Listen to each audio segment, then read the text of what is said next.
deux extrémités osseuses. Donc, le tout, c'est une articulation. On a le cartilage.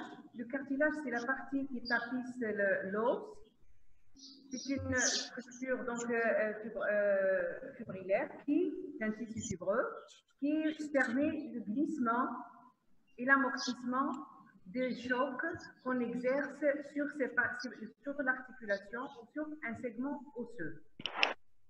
Cette partie, donc le cartilage, il n'est pas vascularisé, il n'est pas innervé, il n'a pas la possibilité de réparation.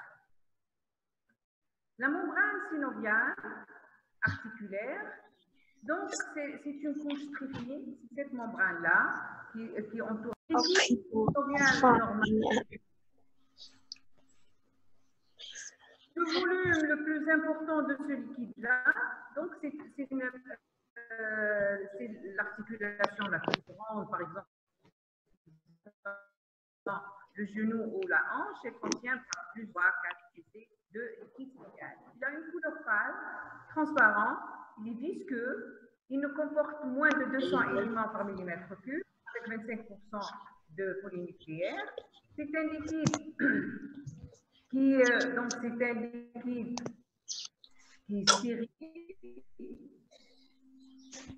Il contient autant de glucose comme le sang et le taux de protéines ne dépasse pas les 25 grammes.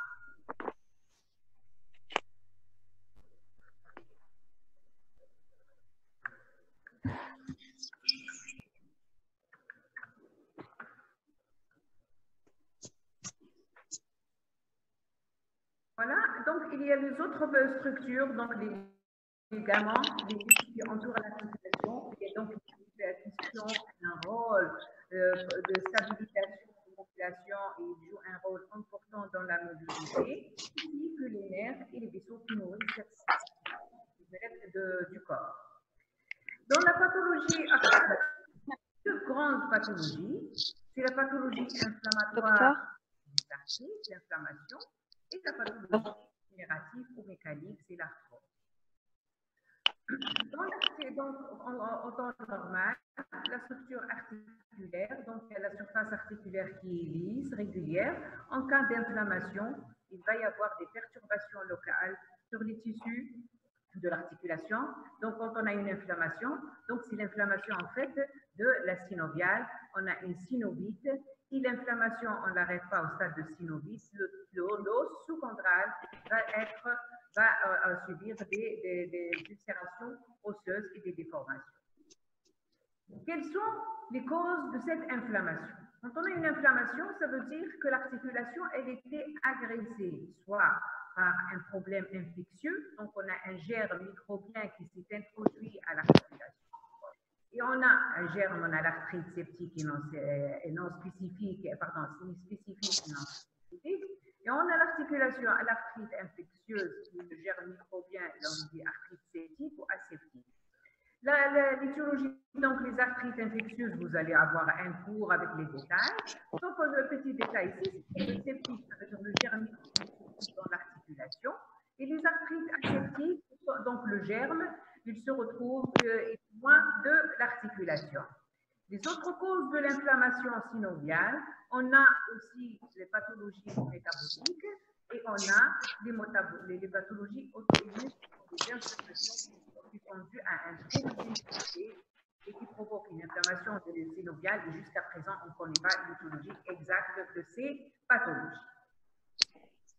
Quand on a une arthrite, ça veut dire qu'on va y avoir des modifications du synovite, une inflammation de la synoviale, et ça se traduit cliniquement par une tuméfaction, une rougeur, une chaleur et une douleur locale. L'arthrose, c'est l'usure du cartilage. Donc, c'est le cartilage qui est lisse, hydraté, souple, il perd ses caractéristiques et l'étiologie est purement mécanique. Donc, l'arthrose, il évolue par plusieurs stades, si on le voit du point de vue structural. Donc, la progression de l'arthrose. Au départ, on a une lésion, donc la chondrolyse, elle est suspecte suspecte et elle ne se voit pas très bien sur le cartilage. Ensuite, il y a au début, donc c'est une désagrégation, apparition d'ostéophytes. Ensuite, il y a un pincement de l'interligne, fissure pouvant atteindre l'os. Donc, il y a un pincement de l'interligne. Quand on trouve un pincement, c'est-à-dire une diminution de la hauteur de l'interligne, ça veut dire qu'il y a une usure du cartilage avec atteinte de l'os sous-chondral. Au stade 4, donc, il y a la perte complètement de l'interligne et du cartilage et on a frottement des deux extrémités avec atteinte importante de l'os sous-chondral. Quelle est la différence entre la pathologie inflammatoire et la pathologie dégénérative ou l'arthrose? C'est du point de vue clinique, on a, pour l'arthrite, on a des signes inflammatoires et la douleur, elle est de type inflammatoire. Qu'est-ce que ça veut dire?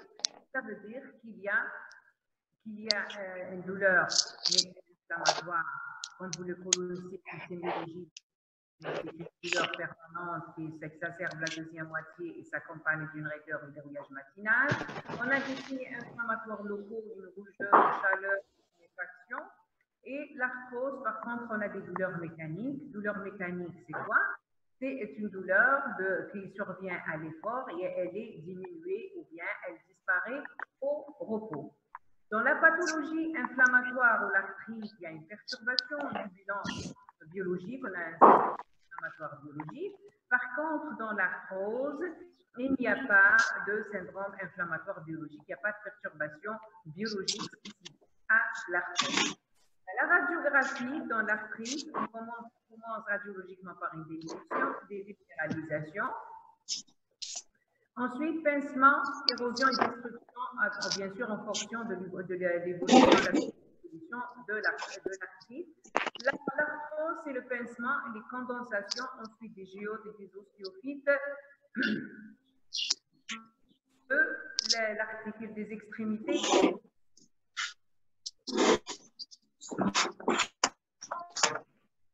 Quand on a au liquide inflammatoire synovial, comme vous l'avez polycopié, les caractéristiques du liquide synovial vont être modifiées. Donc, dans la pathologie inflammatoire, le liquide synovial, il perd ses qualités, donc il va y avoir une augmentation du volume du liquide. La couleur, elle va devenir jaune à blanc ou bien jaune. La viscosité, la même chose. Et les germes sont absents quand il s'agit inflammatoire non connue. Et la glycémie et la glucose, par exemple, la protéine va augmenter. Donc, c'est un liquide régalable. Dans les artères septiques, on va trouver les germes dans l'articulation. Dans le liquide infectieux, donc le liquide synovial va augmenter.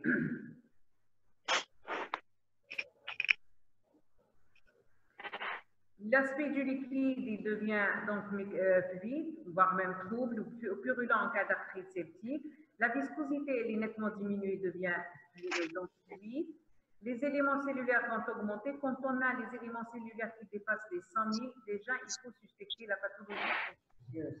Avec l'existence de polynucléaires altérés, on va trouver le germe et le taux de glucose est diminué et les produits vont être augmentés.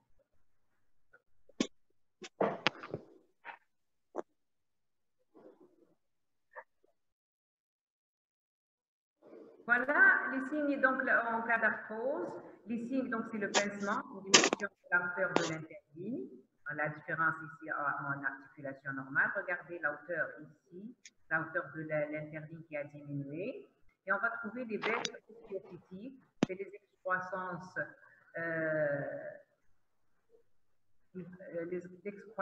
ici des ostéophytes.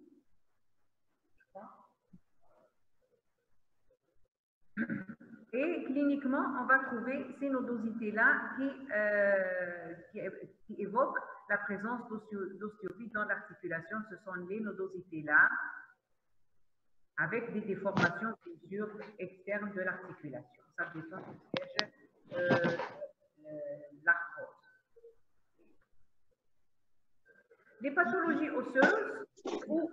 ostéopathie, on peut les classer sur plusieurs tumeurs bénignes, donc les ostéopathies localisées ou diffuses. On a des pathologies qui sont localisées à un cercle, des pathologies osseuses qui sont localisées à un segment de l'os. Ces pathologies localisées peuvent être bénignes ou malignes, les tumeurs bénignes, les ostéites, des atteintes ou des ostéites infectieuses ou des ostéites inflammatoires. Il y a des tumeurs bénignes et des tumeurs. Ça, je crois que vous les avez vus en traumatologie. Et les pathologies, on a atteinte de tout le squelette. Par exemple, comme l'ostéoporose, les malines comme les métastases osseuses ou le myélome multiple. Les pathologies osseuses diffuses, condensantes, toucher bénignes et malignes, donc ils peuvent toucher tout le squelette. Bénigne, c'est comme la maladie de Paget. Maligne, comme les métastases osseuses des niveaux de la prostate. Parce que ça donne une densité osseuse diffuse. Voilà quelques noms de tumeurs qui sont localisées.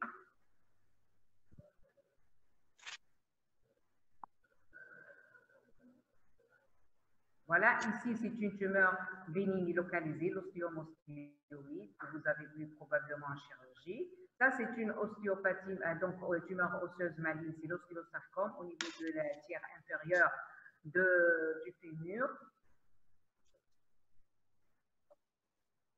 Voilà, une tumeur osseuse aussi maligne. Ça, c'est l'image lacunaire. Pour voir dans le myélome multiple, des images lacunaires, on trouve ces lésions osseuses sur tout le squelette. On a parfois la pathologie déminéralisante, où ça, ce que vous voyez comme géode, ce sont des lises osseuses, avec des images géodiques. L'ostéoporose, c'est une ostéopathie osseuse diffuse bénigne. L'ostéoporose, vous allez avoir un cours à part. Donc, c'est une raréfaction osseuse avec raréfaction des travées, comme vous le voyez ici. Ici, une raréfaction de la travée osseuse avec la minéralisation qui est normale. Et on a l'ostéomalacie. L'ostéomalacie, donc, elle est due à un déficit de la vitamine D. Donc, il y a accentuation de l'os ostéoïde, donc la trame préosseuse, et ça donne une déminéralisation et des fissures, qu'on appelle ici des fissures de Loudermic-Mann. Ça aussi, vous allez avoir vous allez aussi avoir un cours à part pour cette pathologie.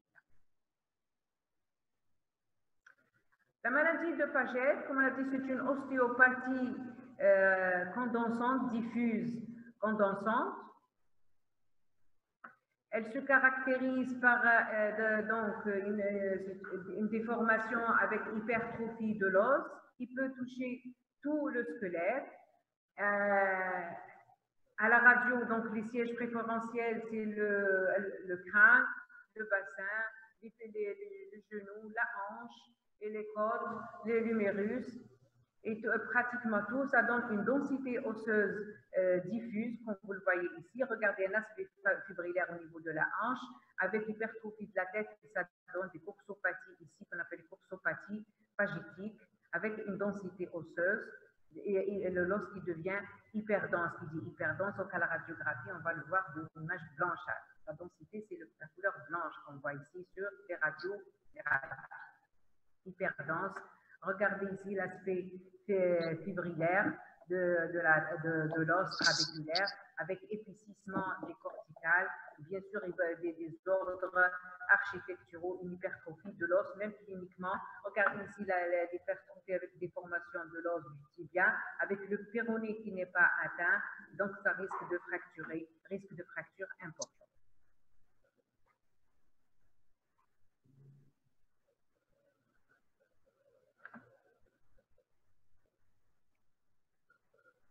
Voilà, sur la radiographie du rachis, là, c'est l'architecture anatomique, donc c'est l'hypertrophie osseuse. Radiologiquement, on trouve une hyperdensité osseuse, un aspect fibrillaire, avec parfois un vertèbre en cadre. on dit que c'est l'aspect de l'os dans l'os, on dirait une vertèbre dans la vertèbre. Cette vertèbre-là qui a un cadre hyper dense. Ici, avec hyper densité, c'est la vertèbre ivoire. Sur ici, la maladie de Paget avec un aspect au niveau du crâne, donc c'est une hyperdensité du crâne, avec ici qu'on appelle les images en flocons de neige, hyperdense, vous voyez ici, hyperdensité, avec hypertrophie de la tablette du crâne. Les pathologies périarticulaires. Les pathologies périarticulaires, on aura un cours sur la pathologie périarticulaire, particulièrement les pôles qui figurent dans votre programme. Les pathologies périarticulaires, ce sont toutes les structures qui ne sont pas osseuses, qui sont en dehors de l'articulation, qui peuvent aussi être des motifs de consultation en rhumatologie. Ce sont les tendinites, les bursites, les myosites. Les tendinites, donc, c'est l'inflammation de l'insertion, c'est la terminaison du muscle, ici le tendon. La douleur et l'expression de la tendinite, c'est en fonction de la localisation du tendon. Du bursite, il existe des bourses, comme ici, par exemple, pour le genou, la bourse pré-rotulienne, la bourse du quadriceps, la bourse latérale du muscle et on voit ici en postérieur la bourse ici sous-rotulienne. Ce sont des espaces virtuels ici qui existent à l'état normal, qui permettent, on a aussi la bourse par exemple sous-deltoïdienne, qui permettent le glissement du muscle ou bien entre deux surfaces des parties molles. En cas d'inflammation, cette partie-là va s'enflammer et va donner une tuméfaction qu'on peut voir ici. C'est cette partie-là qui est enflammée ici, c'est celle-là. C'est la bourse infrarotulienne superficielle, ici, avec une tuméfaction et rougeur d'allure locale, parce que c'est une inflammation. Traitement, en général, on fonctionne, on voit des pathologies qui peuvent donner ces deux-là, on les verra. Donc, la ponévrosite plantaire, on a la ponévrose qui existe fort. Et l'inflammation de cette ici, la ponévrosite plantaire, comme vous le voyez, il y a une partie triangulaire, donc avec la pointe au talon. Ça peut être donc l'inflammation là, ou bien là, et ça donne une inflammation avec une douleur à l'appui et l'autre. Les explorations paracliniques. Les explorations paracliniques, donc en médecine, ça vient pour confirmer un diagnostic, pour éliminer un autre, pour le traitement, pour le suivi. On les demande. La partie donc un bilan inflammatoire, on demande pour faire la part des choses entre ce qui est inflammatoire, bien c'est les pathologies qui s'expriment biologiquement en donnant une perturbation du bilan inflammatoire, qui est un FNS, DS, CRP, fibrinogène et l'électrophorèse des protides. On aura une augmentation donc, de la BS-CRP, fibrinogène, augmentation des alpha-2 et des bêta-globulines au niveau de l'électrophorèse des protides. À l'FNS, à l'hémogramme, on aura à l'hémogramme, on aura un taux d'HB qui était bas, avec parfois hyperleucocytose. Et puis, le bilan inflammatoire, on a dit pour confirmer l'inflammation pour les biens et pour les pathologies qui s'expriment par un syndrome inflammatoire. Et puis, pour l'évolution aussi, il y a certaines maladies qu'on traite pour envelopper le bilan inflammatoire pour voir l'évolution de ces maladies-là sous traitement ou bien avec ou sans traitement. Ça dépend de la pathologie que vous traitez. Voilà les perturbations qu'on peut avoir en cas de syndrome inflammatoire. Si vous voulez vérifier le métabolisme osseux, on fait le bilan calcium, phosphore au niveau du sang et des urines, les phosphatases alcalines, l'hydroxyprolinurée, les ostéocalcines, la vitamine D et les glucides, ainsi que la parathormone. Les autres bilans spécifiques, les bilans immunologiques, les facteurs rhumatoïdes, les anticorps antinucléaires, les facteurs antinucléaires, peuvent être demandés des tableaux cliniques qui peuvent être vertus dans certaines pathologies qu'on verra dans les cours qui arrivent. Donc, les explorations radiologiques. La radiographie simple, donc osseuse, la radiographie articulaire, elle permet de voir donc, la morphologie structurale. Bien sûr, pour interpréter une radiographie, il faut d'abord vos connaissances par rapport à l'anatomie. les structures, on va voir une séance de radiologie, une séance de radio sur les principales lésions radiologiques que vous allez voir en rhumatologie. Il faut aussi voir les parties, donc ce qui est densité, ça c'est une clarté, là c'est une opacité de densité, ça c'est l'interligne, ça c'est l'interligne, ça c'est une calcification qui est en périarticulaire au niveau de l'épaule, donc c'est une calcification ici c'est l'insertion de la coiffe de rotateur, donc c'est une calcification des tendons de la coiffe des rotateurs. Voilà, et bien sûr, parfois, quand les parties mortes, vous pouvez voir quand ils sont augmentés, hypertrophiés ou l'existence, comme on voit ici, de calcification. Les autres radiographies, les explorations radiologiques sont demandées en fonction de la pathologie et du diagnostic qu'on suspecte. On peut demander l'échographie, qui est quelque chose de très important, une exploration très importante, peu coûteuse, qui nous montre les lésions osseo-articulaires et surtout les parties molles qu'on ne peut pas voir sur la radiographie standard. Elle peut voir l'atteinte articulaire à un état pré-radiologique. Donc, il y a certaines lésions quand on a une radiographie normale. À l'échographie, on peut les voir déjà apparaître. Le scanner, l'IRM et les autres explorations peuvent donner des coupes et des détails plus importants qu'on ne peut pas voir sur la radiographie standard. Ça, c'est la photographie, c'est l'IRM, la scintigraphie. Voilà. Et on peut musculaire, synovial, musculaire, cutané, en fonction des pathologies qu'on voulait, bien sûr qu'on suspecte, ou bien quand le diagnostic n'est pas clair avec la clinique et les explorations classiques qu'on demande. Voilà. Voilà, c'est le cours de généralité. Est-ce que vous avez des questions?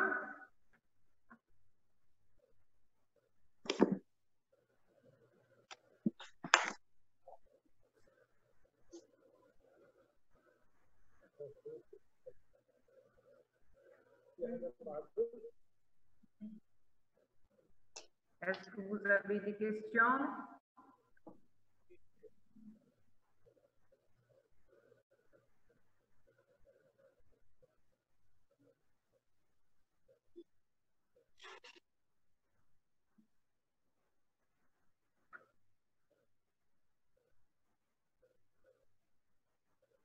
Merci, docteur. Pardon?